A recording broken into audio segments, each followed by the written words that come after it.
último bloco do Assembleia Debate sobre um movimento pela renegociação da dívida dos estados com o governo federal. Nós vamos agora ouvir o presidente da União dos Legisladores e Legislativos Estaduais. A entidade analisou números de todo o país. O presidente Lula, em 2006, anistiou dívidas de países como a África, Gabão, a Nicarágua, Bolívia, enfim, tantos outros. E nós temos tantos estados brasileiros pobres que poderiam pleitear essa questão da anistia das dívidas. O Brasil está construindo um porto em Cuba de 600 milhões. E no PAC, nos nossos portos no Brasil, de 2011 a 2014, está previsto 300 milhões. O BNDES agora, nessa questão da privatização dos aeroportos, tem investido dinheiro e uns juros bem subsidiados. Então, eu acho que esse é o momento. Nós temos uma dívida de 98, de 92 milhões e a dívida agora já de 428 milhões. A Unali, fazendo esse levantamento, nós chegamos a uma conclusão de 3 pontos na questão da dívida. Primeiro, que tem que renegociar urgentemente os juros. Segundo, que em vez dos estados repassar esse dinheiro para a União, ele ficaria nos estados para investimento na saúde, educação, a segurança, a infraestrutura, enfim, e em vez de pagar para a União, e a União fiscalizasse. É uma proposta da Unali. E a terceira é que esses estados realmente pobres, por exemplo, eu cito o estado do Acre, geralmente nas minhas falas, que preservou 85% da sua floresta nativa, que economicamente não cresceu, que essa dívida fosse anistiada. Bom, vamos voltar então ao nosso debate. São muitas as propostas que podem ser levadas a Brasília. O que efetivamente vai ser feito a partir de agora, deputados? Deputado Adelmo? Primeiro, a gente ouvindo a manifestação do presidente da Unali, do Acre, nós podemos verificar a quantidade de variáveis que está nessa relação de estados com a União. Ao discutirmos a dívida, discutimos as relações de Estado. E eu acho que é necessário mesmo. As relações, a nossa República Federativa, ela está mal estruturada, mal construída do ponto de vista das relações da União com os estados, dos estados, da União e dos estados com os municípios. Se nós quisermos, como queremos, uma república federativa equilibrada, de forças equilibradas, de responsabilidades equilibradas, nós temos que pensar numa reforma política nesse Estado brasileiro. Não uma reforma tributária, nem reformas de Estado. Não é só a questão da dívida. A questão da dívida é uma variável importante. O outro contraponto é quando nós tratamos da dívida. Aí eu vejo o Zé Maia, o próprio Mourão, querer segmentá-la no tempo, dizer no passado foi bom, agora é ruim, e então nós vamos ter que consertar agora e deixar o passado como está. Não é possível, porque essa negociação tem uma linha do tempo. Então, se nós quisermos renegociar, rever índices, nós temos que pensar na linha do tempo, do todo. E eu estou absolutamente convencido, como todos, que aí eu digo, aí está um consenso, que é preciso rever, repactuar, refazer a dívida, rever juros, rever as relações de Estado. Isso é extremamente importante. Mas é perigoso quando a gente vê também o presidente da Unali colocar o Brasil generoso para outras nações e dizer, e é muito importante, que ele seja generoso também nessas relações da União, nas relações de Estado. Mas muitas vezes essa colocação é colocar como condenar o Brasil nas relações generosas e necessárias que tem que ter com o mundo, que também o Brasil não é uma ilha. Então você vê a complexidade desse problema que está posto. E aí eu não posso concordar com o Zé Maia de jeito nenhum, Helena, quando ele fala que o sistema financeiro, que o mercado é que dita as normas. É exatamente essa história do mercado ditar as normas que está colocando o sistema financeiro sobre todos os demais valores do processo civilizatório. Eu sei que é um sonho, eu sei que o desafio é imenso, mas eu não abro mão dessa minha convicção. Eu não posso submeter a lógica de mercado para dizer que tem que fazer essa renegociação, porque eu fico na mesma. Eu só transfiro a responsabilidade dos estados, está dizendo, não vai fazer mais obras dos estados. Mas se eu transfiro para a União vai pagar a conta e vai fazer menos obras. União e estados fazem obras. Se transferir um para o outro, não significa, o balanço final é zero. Eu quero renegociar a dívida do ponto de vista do enfrentamento do sistema financeiro, que não tem pátria, que não tem limites geográficos para atuar, que crucifica a Grécia e coloca a Grécia hoje submetida à ordem dos bancos, embora ela seja a origem e o berço do processo civilizatório. Esse é o problema que está posto. O senhor foi seu chamado, deputado Zé Maia, quer complementar? Bom, eu também não tenho nada a defender o mercado financeiro. Eu acho que o mercado financeiro ele visa apenas o lucro, né? Eu enfrento o mercado financeiro não pagando as taxas de juros que eles colocam. 10% de cheque especial ao mês, 10% no cartão de crédito ao mês. Agora, eu não posso, a ordem econômica mundial, numa sociedade civilizada, o que eu não posso fazer é obrigar o Mourão a me emprestar dinheiro. Você está obrigado a me emprestar dinheiro a 1% ao ano. Isso eu não posso fazer, eu posso não negociar com ele. Eu acho que essa é a ordem, para que você tenha uma liberdade, que você tenha países democráticos, é você respeitar a regra do jogo. O que eu defendo é o seguinte: não utilize o mercado financeiro. Agora, obrigar o mercado financeiro a fazer o que você quer também, isso é uma coisa absurda. Isso aí é autoritário. Zé, nós estamos utilizando o sistema financeiro, ele está aí, está posto, está na nossa cara. Meu amigo, então saiba utilizar, utilize menos. Estou dizendo o seguinte: nós pegamos dinheiro em Minas Gerais. Se você tem uma dívida comigo, então eu sou o sistema financeiro. E você fez a dívida. Sim. Aí você chegou um momento que você não tem condições de pagá-la integralmente. Aí eu cobro a dívida, reduzindo as suas condições de cidadania, comprometendo seus filhos, comprometendo as suas relações civilizatórias, todas elas em nome do mercado. Isso é que eu não posso aceitar, isso que você está com a cabeça neoliberal demais. O presidente Lula não fez isso, Adel. Não há. Esse é um discurso. Esse é um discurso para a plateia. Isso é um discurso seguinte: em lugar nenhum do mundo você vai encontrar eco nisso. Isso é um discurso para agradar o povo. Só que não tem resultado. Não adianta eu querer agradar hoje as pessoas, dizer, gente, olha, isso não funciona. Não funcionou com nenhum governo. Esse é um discurso para ser colocado na prática. Não funcionou com Cuba, não funcionou com a Venezuela, não funcionou com ninguém. Esse é um discurso para ser colocado na prática, Zé. Isso é uma bobagem. Que é um imenso Adão, vamos seguir. Isso aí é uma convicção que você tem. Concluir para a gente passar para os outros. A convicção que eu tenho é o seguinte: a maneira de você enfrentar é não utilizar. Agora, você obrigar, isso é autoritarismo, isso não funciona. Agora, eu acho que as propostas para a dívida, eu já coloquei isso publicamente, inclusive na comissão, o pacto sunt servanda. Qual que era o espírito das partes no momento da celebração do contrato? Era a menor taxa de correção monetária. Então, eu acho que devemos calcular mês a mês e pegar qual que era o menor índice de correção, era o GPDI, o IPCA, aplicar-se a isso e colocar a taxa Selic como 30%, como foi a época. Era 25%, se pactuou 7,5%. Então, mais ou menos 30% da taxa Selic. Mês a mês, recalcular isso de 98 até hoje, para ver quanto que é realmente o valor real dessa dívida, limitando os juros a 7,5%. Mas retroativamente, será que vai ser fácil?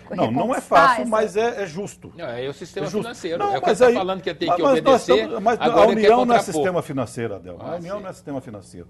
Então, eu acho que essa é uma proposta a ser levada para o governo federal. Vamos refazer esse cálculo e, da agora para frente, seguir as mesmas regras. O menor índice de correção monetária calculado mês a mês e a taxa Selic limitada a 30%, 30% da taxa Selic limitada a 7,5%, que foi a taxa da época. Ou, na pior das hipóteses, se corrigir, pagar o mesmo que a União pagou para o mercado financeiro. Eu acho que esse também, retroativamente. O grande mérito do governo do presidente Lula, que ele, sem dúvida nenhuma, utilizou o sistema financeiro, mas a serviço da produção, inclusive com um controle maior sobre o sistema financeiro. O que não fez quando o mundo quebrou, o Brasil Carlinhos, não... 10% no cheque especial? Qual o controle que tem nisso? É um absurdo. Não quebrou. Isso é um confisco. O Brasil não quebrou porque teve um controle maior e teve a ótica desse sistema a serviço da produção. E é cada dia mais que a gente precisa fazer isso. Não quer ficar livre do sistema financeiro. Agora, o que o sistema financeiro não pode fazer é sufocar. E o mundo está enxergando isso hoje, e o Brasil está enxergando. Agora, do ponto de vista da dívida, as soluções concretas para a dívida, o ministro Guido Mantega tem sinalizado várias vezes, publicamente, em diversas palestras, está aberto, sim, ao debate, ao diálogo. Então, o que eu acredito? O que eu defendo? É preciso indicadores mais civilizados. A taxa de juros precisa ter uma taxa de juros mais civilizada. Essa que está sendo praticada, 3 vezes superior à média mundial, não pode, é escorchante. É preciso um indexador, que seja um indexador público, o IPCA ao invés do IGPDI, né? E sempre tendo como referência o indicador maior, que é a Selic. Sempre tendo como teto a Selic. Eu acho que a gente não pode perder isso como norte, como parâmetro.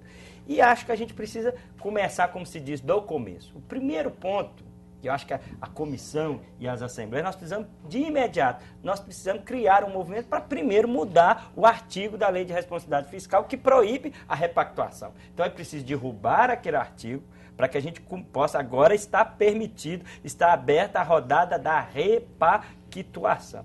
E fazer mecanismos outros no sistema do conglobamento, do global, de políticas compensatórias. Acho, por exemplo, vejo com bons olhos você, por exemplo, permitir que parte da dívida seja abatida através de obras. O Estado faz a obra, presta conta e fala assim, eu quero incluir esse investimento que eu fiz aqui para abater uma parte da minha dívida. Eu acho que isso deve ser feito. A obra faz primeiro, o governo federal vai lá e verifica, abate uma parte. Outros mecanismos também, do ponto de vista da legislação geral, é possível compensar certos estados de formas diferenciadas. Exemplo, Minas Gerais. Minas Gerais pode ser recompensada, por exemplo, com o compromisso do novo marco regulatório do minério. Minas Gerais pode ser recompensada, por exemplo, da modificação da Lei Candir, garantindo a compensação daquilo que a gente perde de arrecadação de CMS. Então, fazer um processo mais global, com regras mais civilizadas e colocando o sistema financeiro, o mercado financeiro, a serviço do financiamento do projeto de desenvolvimento do Brasil e dos estados. Esse é o caminho. Fora disso, eu não vejo muita perspectiva. Deputado Bonifácio Mourão. O presidente Diniz Pinheiro já fez essa colocação em termos nacionais, num diálogo grande, muito interessante, com os presidentes de diversas assembleias, incluindo secretários da Fazenda de diversos estados brasileiros, buscando um entendimento, buscando uma proposta que seja consensual entre os estados brasileiros para ter um sentido maior, um poder maior de convencimento junto à presidência da República. Nós ouvimos aqui hoje propostas dos colegas, nós estamos, em linhas gerais, de acordo com as propostas, salvo algumas considerações, que não vamos fazer aqui agora, porque não temos tempo para isso, mas em linhas gerais, conforme mostrou o presidente da Unali, seria interessante que o governo federal, por exemplo, negociasse com os estados para fazer obras que os estados mais precisam, as obras prioritárias. Minas Gerais, por exemplo, a duplicação da 381, ligando Belo Horizonte ao Governador Valadares, é obrigação da União. A União priorizar aqui em Minas e fazer o quanto antes. Da mesma forma, o anel rodoviário, obras na área da saúde, a União negociar com os estados. Vamos diminuir os juros, vamos mudar o indexador retroagindo a 98, desde que esse recurso seja aplicado na saúde, na educação, na construção de escolas, na construção de hospitais, de postos de saúde, fazendo estradas e assim por diante. Tudo isso pode ser condicionado. Nós precisamos de baixar os juros, que estão em 7,5%, com a correção vão a aproximadamente 20%, e o BNDES está emprestando dinheiro a 5,7%. Então, o que o Zé Maia falou aqui é perfeitamente possível. 30% da Selic, que daria em torno de 3% a 4%. Isso é possível porque se o BNDES empresta a 5,7%, é possível emprestar para os estados um pouco menos. Além disso, diminuir o comprometimento da dívida dos estados. Os estados têm um comprometimento de 13%. É insuportável para os estados. Se diminuir, por exemplo, a 8% ou 9%, ou até 10%, Minas Gerais, por exemplo, ganharia R$1 bilhão por ano. Isso pode ser revertido em obras. Tudo isso nós temos que levar em consideração. E, finalmente, a questão desse indexador. O indexador, até agora, está sendo o IGPDI, que cresceu 220% de 98 até agora. O IPCA cresceu 106%. E hoje, o IPCA está menor do que o IGPDI. Então, nós precisamos fazer uma negociação retroativa a 98 para que o Estado recupere aquilo que pagou a mais. Mas tudo isso dentro do bom senso, levando essa argumentação que seja razoável à presidência da República e de uma forma uniforme entre os Estados brasileiros de modo geral. Que é claro que a presidência da República não vai abrir uma janela só para Minas Gerais. Ela vai ter, naturalmente, um procedimento uniforme para todos os Estados brasileiros que estão na mesma situação de dificuldade. Bom, deputados, nós temos um pequeno tempinho, então vamos fazer uma rodada de considerações finais. Tem que ser mais rápida, então vamos começar na ordem que estamos. Deputado Adelmo, que é o presidente da Comissão Especial da Dívida. Trabalhar com o que é consenso. É preciso refazer a dívida dos estados com a União, de tal modo a garantir um presente capaz de esses recursos serem destinados para atender as demandas mais urgentes da sociedade, na área da segurança, da saúde, da educação, do desenvolvimento, e estabelecer um mecanismo de acordo, de refazimento mesmo dessa dívida, em que no futuro a gente não possa dizer, lá no amanhã, que hoje esse acordo tenha sido muito bom para o momento, mas no momento futuro ele tenha sido muito mal. Nós temos que fazer realmente uma nova pactuação dessa dívida, de tal modo que ela seja razoável para o Brasil enquanto nação, para a República Federativa do Brasil, que alivie os estados, mas que também não sobrecarregue a União. E nesse aspecto só é possível, só tem uma saída: enfrentar o sistema financeiro. Ok, deputado Adelmo Carneiro Leão, muito obrigada. Deputado Zé Maia, suas considerações finais no nosso programa. Olha, eu acho que nós precisamos realmente, para caminhar nessa solução da questão dos estados, boa vontade por parte do governo federal, que, como bem disse o Mourão aqui hoje, já tem 70% da arrecadação. A União já é perversa com os estados na repartição da arrecadação, do bolo tributário. Então, eu acho que ele precisa abrir o diálogo e começar essa discussão com boa vontade, com interesse de ajudar os estados.